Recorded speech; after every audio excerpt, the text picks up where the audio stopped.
రెండు ప్రశ్నలు అధ్యక్ష. ఇది ఒకటి, విశాఖపట్నంలో కాలుష్య నివారణకు ప్రభుత్వం తీసుకుంటున్న చర్యలు, రెండవది అందుకు సంబంధించిన వివరాలు ఏంటని.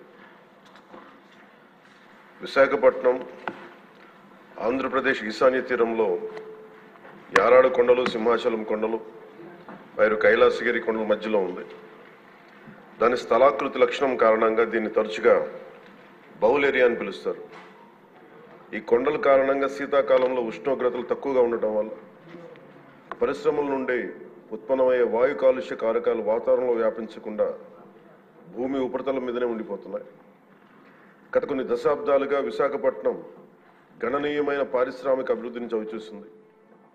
ఇది పర్యావరణ మరియు కాలుష్య సమస్యలకు దారితీస్తుంది. ఈ నగరంలో ప్రధానంగా వాయు కాలుష్యం ఎక్కువగా ఉంది అధ్యక్ష. 1960 నుండి విశాఖపట్నం పోర్ట్ అథారిటీ, హెచ్పిసిఎల్ మొదలైన బహుళ రంగ పరిశ్రమల స్థాపన మరియు వృద్ధి ఈ నగరాన్ని భారతదేశ పారిశ్రామిక పట్టణంలో ఒక ప్రధాన పారిశ్రామిక కేంద్రంగా చేసింది. పారిశ్రామిక వృద్ధి ఫలితంగా చుట్టుపక్కల వాతావరణంలో ధూళి కణాలు, సల్ఫర్ డయాక్సైడ్, నైట్రోజన్ డయాక్సైడ్ ఉద్గారాలు మరియు ఇతర కాలుష్య కారకాల సాంద్రత పెరిగింది. పరిశ్రమలు, ఇతర రంగాల నుంచి వెలువడే కాలుష్యాన్ని నియంత్రించేందుకు ఆంధ్రప్రదేశ్ కాలుష్య నియంత్రణ మండలి అనేక కార్యక్రమాలు, సమర్థవంతమైన చర్యలు చేపట్టి ఎప్పటికప్పుడు కార్యాచరణ ప్రణాళికలను రూపొందిస్తున్నది. ఏపీపీసీబీ యొక్క చొరవ నగరాన్ని సల్ఫర్ డయాక్సైడ్ మరియు నైట్రోజన్ డయాక్సైడ్ కాలుష్యం నుండి విముక్తి చేసింది. అయినప్పటికీ ధూళి కణాల కాలుష్యం ఒక సమస్యగానే మిగిలిపోయింది. 2009 సంవత్సరంలో కేంద్ర కాలుష్య నియంత్రణ మండలి సిపిసిబి విశాఖ నగరానికి సంబంధించి సమగ్ర పర్యావరణ కాలుష్య సూచిక సెపి స్కోరును 70.82గా లెక్కించి ఉండవలసిన ప్రమాణం 60 కంటే ఎక్కువగా ఉండడం వలన విశాఖపట్నంను తీవ్ర కాలుష్యం ఉన్న ప్రాంతంగా గుర్తించింది. కేంద్ర పర్యావరణ మరియు అటవీ మంత్రిత్వ శాఖ 13/1/2010 విశాఖపట్నం బౌల్ ఏరియాలో పరిశ్రమల స్థాపనకు మరియు విస్తరణకు మారిటోరియం విధించింది. ఇందువలన ఆంధ్రప్రదేశ్ కాలుష్య నియంత్రణ మండలి పరిశ్రమలు మరియు ఇతర భాగస్వాముల సమన్వయంతో బౌల్ ఏరియాలో ఉన్న పరిశ్రమలకు జాతీయ ప్రమాణాల కంటే ఎక్కువ కఠినమైన ఉద్గార ప్రమాణాలను, ఎమిషన్ స్టాండర్డ్స్ను నిర్దేశించింది. ఉదాహరణకు పార్టికులేట్ మ్యాటర్ PM10 యొక్క గాఢత అంటే మిల్లీగ్రామ్ పర్ మెట్రిక్ క్యూబ్ దాదాపు 50 మిల్లీగ్రామ్ పర్ మెట్రిక్ క్యూబ్గా, జాతీయ ప్రమాణం 150 మిల్లీగ్రామ్ పర్ మెట్రిక్ క్యూబ్ కంటే గాను SO2 లెవెల్ 5 mg, జాతీయ ప్రమాణం 25 mg కంటే నిర్దేశించడం అయింది. ఈ కఠినమైన నిబంధనల కారణంగా పరిశ్రమలు కాలుష్య నియంత్రణ వ్యవస్థను అప్గ్రేడ్ చేశాయి మరియు గ్రీన్ విశాఖ కార్యక్రమం కింద విస్తారమైన గ్రీన్ బెల్ట్ని అభివృద్ధి చేశాయి. ఈ చర్యల వలన సెపీ స్కోర్ 2013 నాటికి 70.82 నుండి 52.31కి తగ్గింది. 2013లో ministry of environment, forest and climate change comprehensive environment pollution index score నగరానికి సంబంధించి 60 కంటే తక్కువగా ఉండడం వలన పరిశ్రమల విస్తరణపై ఉన్న మారిటోరియం ఎత్తివేసింది. కాలుష్యాన్ని నియంత్రించడంలో గణనీయమైన విజయం సాధించినప్పటికీ విశాఖపట్నంలో పరిశ్రమల విస్తరణ కార్యక్రమాల వలన మరియు సంబంధించిన ధూళితో కూడిన సరుకు రవాణా, కార్గో రవాణా మొదలైన తదనంతర కార్యకలాపాలు వాయు కాలుష్యం పెరగడానికి కారణమైనాయి.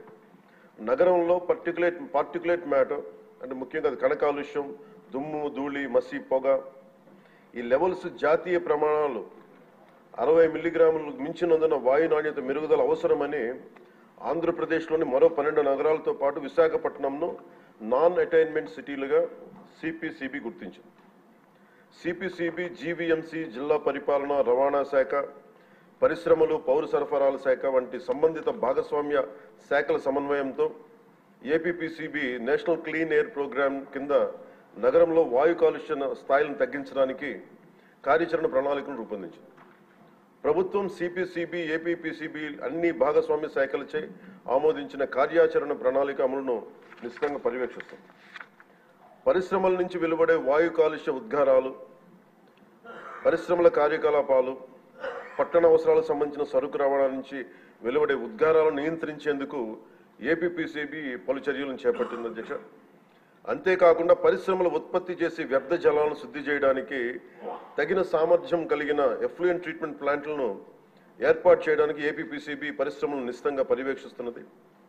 విశాఖపట్నం నగరంలో ఉత్పత్తి అయ్యే మురుగునీటిని జీవీఎంసీ నిర్మించిన 5 మేజర్ సువేజ్ ట్రీట్మెంట్ ప్లాంట్స్ ని 13 మినీ ఎస్టీపీలను మళ్లించడంతో పాటు నిర్దేశిత ప్రమాణాలకు అనుగుణంగా ఎస్టీపీ అవుట్లెట్ వద్ద కాలుష్య స్థాయిని పర్యవేక్షించడం ద్వారా నీటి కాలుష్యానికి అవకాశం లేకుండా వీలు కల్పిస్తూ ఉంది. జీవీఎంసీలో ఉత్పత్తి అయ్యే మున్సిపల్ ఘన వ్యర్థాలను వేస్ట్ ఎనర్జీ ప్లాంట్ శుద్ధి చేసి 15 మెగావాట్ల విద్యుత్తును ఉత్పత్తి చేస్తున్నారు అధ్యక్ష. దీనిని కాపులుప్పాడలో జిందాల్ అర్బన్ వేస్ట్ మేనేజ్మెంట్ ఏర్పాటు చేసింది. ఇది బహిరంగ ఘన వ్యర్థాల దహనం మరియు మున్సిపల్ సాలిడ్ వేస్ట్ డిస్పోజల్ సమస్యను తొలగించింది. విశాఖపట్నం నగరంలో కాలుష్య స్థాయిలను తగ్గించడానికి మరిన్న నివారణ చర్యలు చేపట్టడానికి కాలుష్య మూలాలు మరియు సంబంధిత కాలుష్య కారకాలను సవివరంగా గుర్తించడానికి ఒక సోర్స్ అపాయింట్మెంట్ స్టడీని విశాఖపట్నంలో ఆంధ్ర విశ్వవిద్యాలయానికి అప్పగించడం అయింది.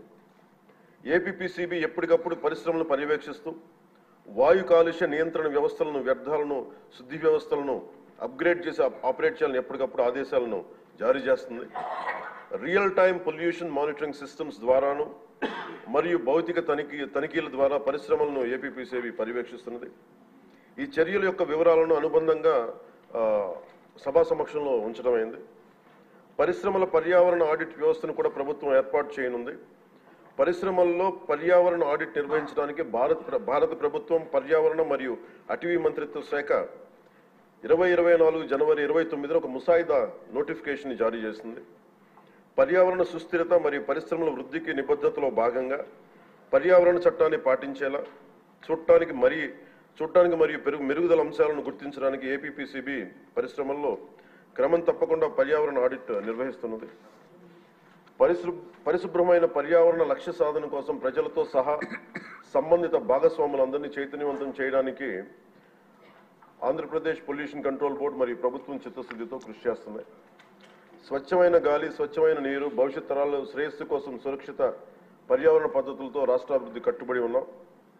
ఈ సందర్భంలో ఈ American red Indian chief Seattle, స్థానిక అమెరికన్ చీఫ్ ఆఫ్ సుక్వామిష్ మరియు దువామిష్ ట్రైబ్స్ ఈ కింద విధంగా ఉదహరించిన ఒక సందర్భంలో, the earth does not belong to man, man belongs to the earth.